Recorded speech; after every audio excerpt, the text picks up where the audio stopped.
The Hidden Truth. Part 2 of 4. My hands trembled as I picked the lock to General Reeves' private study. The castle was silent except for the distant footsteps of night guards making their rounds. I had maybe 20 minutes before the next patrol would pass this corridor. The heavy oak door creaked open, and I slipped inside, my single candle casting dancing shadows across leather-bound books and military artifacts. The general's desk dominated the center of the room, its surface meticulously organized with maps, reports, and correspondence. I began searching through the drawers systematically, my heart pounding so loudly I was certain it would wake the entire castle. The first 3 drawers contained routine military documents, supplied requisitions, guard rotations, training schedules. Nothing that suggested conspiracy or betrayal. But the bottom drawer was locked. A locked drawer within a locked room, whatever was inside. The general desperately wanted it hidden. My lockpicks made quick work of the simple mechanism, and the drawer slid open with a soft whisper. Inside I found a leather portfolio tied with a red ribbon. My fingers shook as I untied it and opened the cover. The first document made my blood run cold. It was a letter in Damien's distinctive handwriting, addressed to General Reeves. The date was 3 weeks before the first attack. Marcus, it read, everything is proceeding as planned. The Astorian uniforms have been acquired and our men are trained in their fighting techniques. The first target will be Millbrook Village, remote enough to avoid immediate investigation, but significant enough to justify military response. Remember, we need this war to secure our father's legacy and expand our borders. Adrian must never know. Our father's legacy, the words hit me like a physical blow. Damien wasn't just my friend and guard, he was my half-brother. My father's illegitimate son, born to a kitchen maid 23 years ago.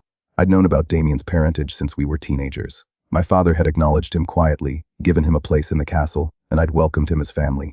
But apparently Damien saw our relationship very differently. The second letter was even more damning. It detailed the specific plans for each attack, which villages to hit, what evidence to plant, which witnesses to coach. Damien had thought of everything. He'd even arranged for Astorian prisoners from old border skirmishes to be secretly executed and their bodies planted at attack sites to strengthen the deception. The methodical cruelty of it made me physically ill. The third document was a map marking future targets. 12 more villages were scheduled to burn. 12 more innocent communities would be sacrificed to fuel a war that would put thousands of Astorian civilians in danger and potentially cost both kingdoms their future. But why? What did Damien gain from orchestrating this massive deception? The answer came in the final letter, this one from General Reeves to Damien. It outlined their true plan with chilling clarity. The war with Astoria was meant to fail. Not immediately, but eventually. After initial victories that would establish my father as a strong wartime leader, Damien and the general would begin feeding strategic information to Astorian forces. Key battles would be lost through tactical errors. Supply lines would fail due to unfortunate miscommunications. Slowly, inevitably, our forces would be pushed back and defeated. My father would be seen as a failed war leader, his popularity destroyed. The nobles would demand new leadership. And who would be there to step forward as the alternative? Damien, the king's acknowledged son who had tried desperately to save the kingdom from his father's disastrous war. The coup would appear legitimate, even necessary. I sat back in the general's chair, my mind reeling from the scope of their betrayal. This wasn't just about starting a war, it was about overthrowing my father and placing Damien on the throne. Every person who would die in this conflict, every family that would be torn apart, was merely a stepping stone to Damien's ambition. The sound of approaching footsteps in the corridor snapped me back to reality. I quickly gathered the documents, blew out my candle, and made my way to the window. The general's study was on the 2nd floor, but thick ivy covered the castle walls. I'd climbed these same walls as a boy during games with Damien.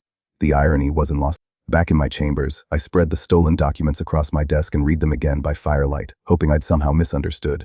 But the evidence was undeniable. My closest friend, my brother in blood and bond, had orchestrated the murder of our own people to steal our father's crown. The betrayal cut deeper than any sword could. Damien hadn't just lied to me, he'd manipulated my trust, used our friendship as a shield while he planned mass murder and treason. Every conversation we'd had about the attacks, every time he'd comforted me or offered advice, he'd been playing a role. The boy I'd shared secrets with, trained beside, sworn blood oaths with, was a stranger. A dangerous, ambitious stranger who saw me as nothing more than an obstacle to his goals. I had to warn my father, but how? Simply presenting the stolen documents would raise questions about how I'd obtained them. More importantly, my father trusted General Reeves completely. The man had served our family for decades, had saved my father's life in battle more than once. Would my father believe such accusations against his most loyal advisor? And Damien, my father loved him like a true son. He'd given Damien opportunities and honors despite his illegitimate birth. The revelation that this generosity had been repaid with such calculating betrayal would destroy him. But I had no choice. Tomorrow I would have to shatter my father's trust in the 2 men he relied on most. I would have to watch his heart break as he learned that his bastard son cared more about power than family. The weight of that responsibility sat on my chest like a stone. As dawn approached, I heard familiar footsteps in the corridor outside my chambers. Damien's footsteps. He knocked softly on my door, just as he had countless times over the years when he wanted to talk or share some midnight concern. Adrian, his voice called through the wood, are you awake? I wanted to apologize for dismissing your concerns earlier. Perhaps we should discuss what you found in those villages.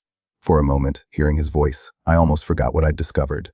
This was still Damien, still the boy who'd helped me sneak out of lessons, who'd covered for me when I broke my mother's favorite vase, who'd held my hair back when I was sick with fever. But then I remembered the letters, the cold calculation behind every attack, the bodies of innocent farmers and children, all sacrificed for his ambition. I opened the door to face him, and that's when I saw the blade hidden behind his back. He already knew I'd discovered everything. That's it for part 2. Follow Untold Lores for part